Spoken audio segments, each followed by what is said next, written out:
एक बार एक शिकारी शिकार करने के लिए जंगल में पहुंचा। उसने अपने तीर पर बहुत ही खतरनाक जहर लगाया और शिकार को निशाना बना करके उसने तीर को छोड़ा, लेकिन उसका तीर चूक गया और तीर एक पेड़ पर जा लगा। वह पेड़ बहुत ही हरा भरा था और बहुत सारे तोते उस पेड़ पर रहते थे।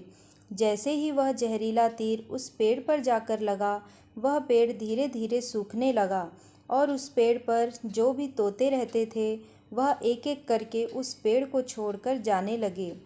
उस बड़े से पेड़ में एक बहुत ही बूढ़ा तोता रहता था जो बहुत ही धर्मात्मा और अच्छे मन का था।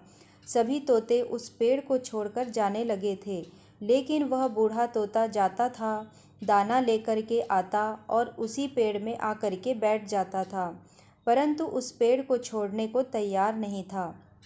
बूढ़े तोते के साथियों ने कई बार आकर के उसे समझाया कि यह पेड़ सूख रहा है और किसी दिन गिर भी जाएगा, चलो किसी और पेड़ पर चलकर रहा जाए, परंतु वह बूढ़ा तोता वहाँ से जाने को तैयार नहीं हो रहा था।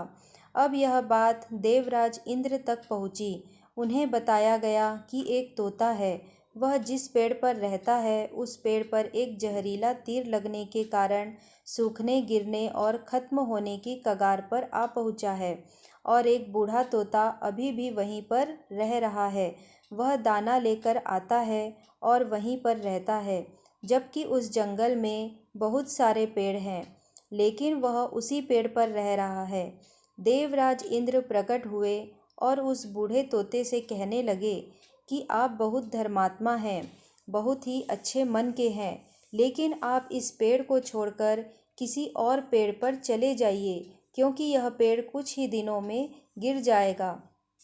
तालाब के पास में बहुत से बड़े बड़े हरे भरे पेड़ हैं, उन पेड़ों पर फल भी लगे हुए हैं, उन्हें वहीं पर तोड़कर खा सकते हैं, परंतु यहाँ से आप चले जाए।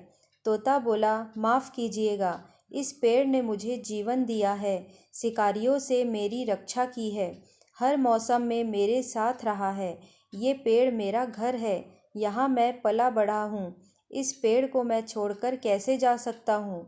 इस पर संकट आया है तो क्या मैं इसे छोड़कर चला जाऊँ? मैं ऐसा कभी नहीं कर सकता। देवराज इंद्र तोते की इस बात से बहुत प्रसन्न हुए। उन्होंने तोते से कहा, मैं आपकी इस बात से बहुत ही खुश हूँ, मांगो जो आपको मांगना हो।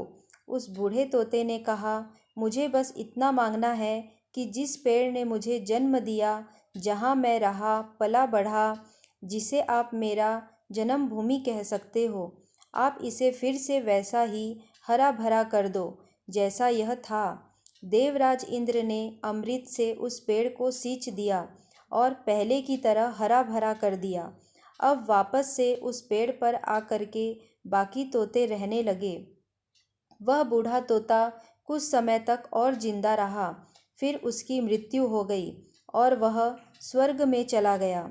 यह कहानी हमें सिखाती है कि जब भी किसी इंसान का बुरा दौर आता है तो इमोशनली वह टूटा हुआ होता है, उसे किसी की सहारे की ज़रूरत होती है, किसी की आवश्यकता होती है। अगर आप ऐसे समय में उसे छोड़कर चले जाएंगे, उससे बात नहीं करेंगे, मुंह मोड़ लेंगे, तो आपसे बुरा कोई नहीं है, क्योंकि आप किसी के सुख का साथी बने या ना बने, लेकिन आपको हमेशा किसी के दुख का साथी जरूर बनना चाहिए। अगर आपको हमारी ये कहानी पसंद आई है तो प्लीज़ हमारे चैनल को लाइक, शेयर और सब्सक्राइब करें।